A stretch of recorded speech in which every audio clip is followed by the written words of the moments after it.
ಈಗಾಗಲೇ ರಾಜ್ಯದ ಹಲವೆಡೆ ಭಾರೀ ಮಳೆಯಾಗಿದೆ. ರಾಜ್ಯದ ಕರಾವಳಿ, ಮಲೆನಾಡು ಹಾಗೂ ಉತ್ತರ ಕರ್ನಾಟಕ ಭಾಗದ ಹಲವು ಜಿಲ್ಲೆಗಳು ನಿರಂತರ ಮಳೆಯಿಂದ ಅತಿವೃಷ್ಟಿ ಹಾಗೂ ಪ್ರವಾಹಕ್ಕೆ ಸಿಲುಕಿ ನಲುಗಿದ್ದು ಮತ್ತೆ ಭಾರೀ ಮಳೆಯಾಗುವ ಮುನ್ಸೂಚನೆಗಳಿವೆ. ಅಲ್ಲದೆ ಕೆಲವು ಜಿಲ್ಲೆಗಳು ಮಳೆಯ ಆರ್ಭಟದಿಂದ ನಲುಗಿ ಹೋಗಿವೆ. ಇದೀಗ ರಾಜ್ಯದ ಕೆಲವು ಜಿಲ್ಲೆಗಳಲ್ಲಿ ಭಾರೀ ಮಳೆಯಾಗುವ ಬಗ್ಗೆ ಹವಾಮಾನ ಇಲಾಖೆ ಮುನ್ಸೂಚನೆ ನೀಡಿದೆ. ಬಿರುಗಾಳಿ ಸಹಿತ ಮಳೆಯಾಗಲಿದೆ ಎಂದು ಹೇಳಲಾಗಿದೆ.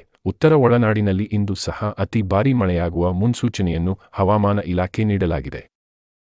ದಕ್ಷಿಣ ಕನ್ನಡ, ಉಡುಪಿ, ಉತ್ತರ ಕನ್ನಡ, ಶಿವಮೊಗ್ಗ, ಚಿಕ್ಕಮಗಳೂರು, ಬೆಳಗಾವಿ, ಕೊಡಗು ಸೇರಿದಂತೆ ಹಲವು ಜಿಲ್ಲೆಗಳಲ್ಲಿ ಭಾರೀ ಮಳೆ ಮುಂದುವರಿಯಲಿದೆ ಎಂದು ಹವಾಮಾನ ಇಲಾಖೆ ತಿಳಿಸಿದೆ. ಚಾಮರಾಜನಗರ, ಮಂಡ್ಯ, ಮೈಸೂರು, ದಾವಣಗೆರೆ, ಕಲಬುರಗಿ, ಬೆಂಗಳೂರು ಗ್ರಾಮಾಂತರ, ಬೆಂಗಳೂರು ನಗರ, ಬೀದರ್ ಸೇರಿದಂತೆ ಕೆಲವೆಡೆ ಸಾಧಾರಣ ಮಳೆಯಾಗುತ್ತಿದೆ.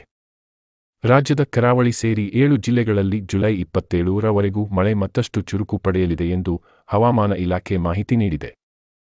ಹವಾಮಾನ ಇಲಾಖೆ ಪ್ರಕಾರ ಜುಲೈ 27ರವರೆಗೆ ದಕ್ಷಿಣ ಕನ್ನಡ, ಉಡುಪಿ, ಉತ್ತರ ಕನ್ನಡ, ಉತ್ತರ ಒಳನಾಡಿನ ಬೆಳಗಾವಿ, ದಕ್ಷಿಣ ಒಳನಾಡಿನ ಚಿಕ್ಕಮಗಳೂರು, ಕೊಡಗು, ಶಿವಮೊಗ್ಗ ಜಿಲ್ಲೆಗಳಲ್ಲಿ ಧಾರಾಕಾರ ಮಳೆ ಸುರಿಯುವ ಸಾಧ್ಯತೆಯಿದೆ. ಜುಲೈ 28ರಿಂದ 30ರವರೆಗೆ ದಕ್ಷಿಣ ಒಳನಾಡಿನಲ್ಲೂ ಅಧಿಕ ಮಳೆಯಾಗುವ ಮುನ್ಸೂಚನೆ ನೀಡಲಾಗಿದೆ.